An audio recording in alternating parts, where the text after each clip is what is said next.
What's going on, guys? My name's Kyle. Hope you guys are having an awesome day, and today's video is going to be about brand names and your seller name on Amazon.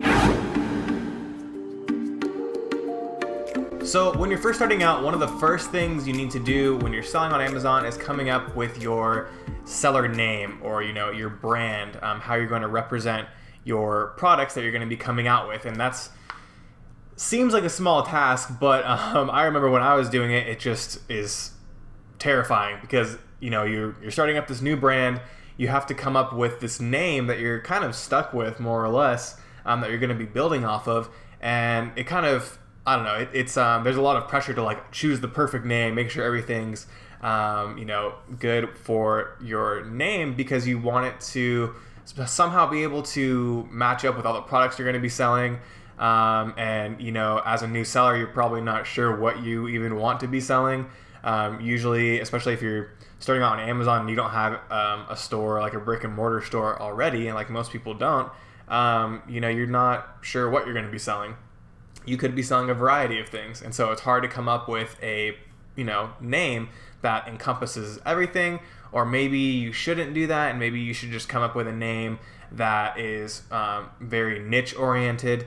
And you're focusing on certain things, but then that kind of leaves worry in your mind, because okay, what if down the road I want to sell something different that's not in this specific niche? So there's a lot of uncertainty with that, and that's what I wanted to talk about today. So when I came up with my business name, I came up with something very generic, and the reason why I did that is because if I found a product that was selling well and didn't have competition and I could make money off of, I wanted to be able to sell that product. I didn't want to be stuck in a certain niche. So instead of, being stuck with a name, like, I don't know,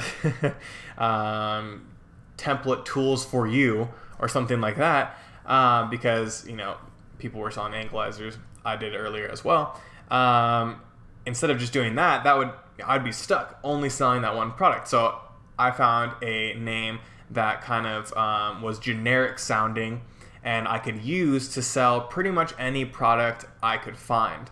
Now, some people disagree with that, and the reason for that would be if you have a name that's more niche specific, then when people are looking at your product, they think, oh, okay, well, they obviously focus on this specific product or this type of products, and so they might be better at producing those products or selling them. They have more knowledge on that specific product versus a seller who encompasses everything and sells a lot of different things. They might not be as fine-tuned or experienced selling in this specific niche.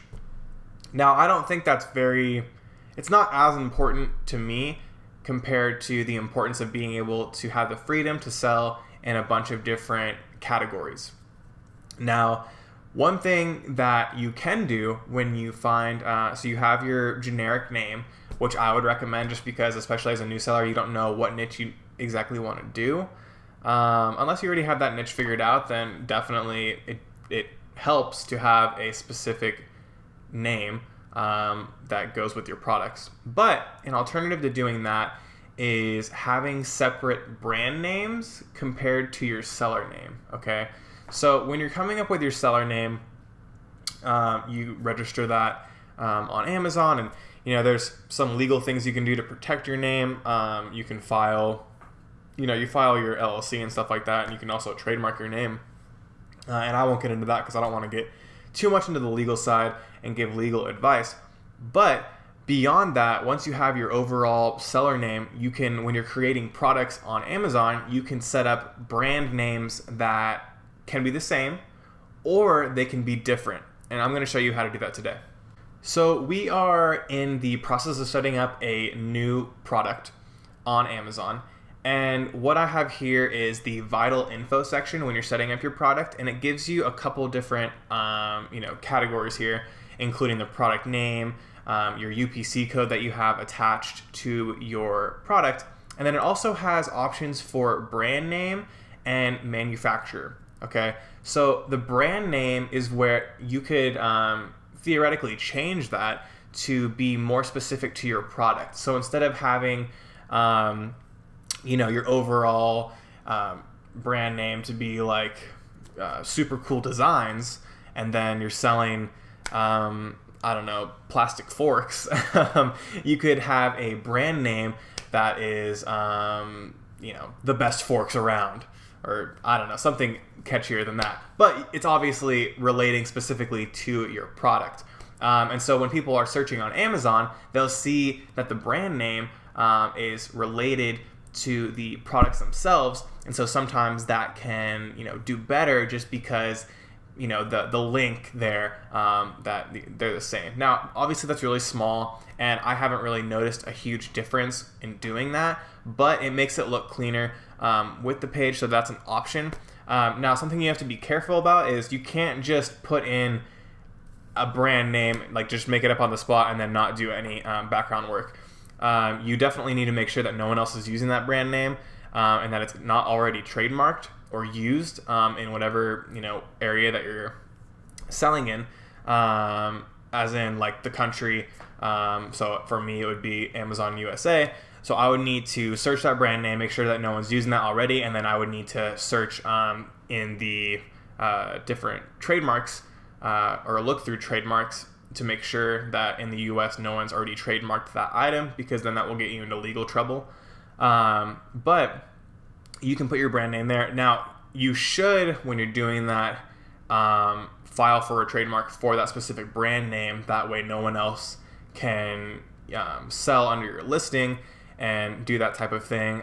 You used to be able to do, back in the day, like a DBA, or doing business as, for the brand names, but Amazon no longer supports that because, which makes sense, because DBAs are only valid in your state versus the US. And obviously if you're selling on Amazon, you're selling in the entire country, not just a specific state, so that's why those aren't valid. So yes, you could probably get away with not filing for a trademark because that can be expensive, but just keep in mind that someone could come along, see that you're doing well, and then take that brand name from you by filing themselves, or they could go in and just start selling your product, and you have no backing to kick them off your product because you haven't registered that brand name.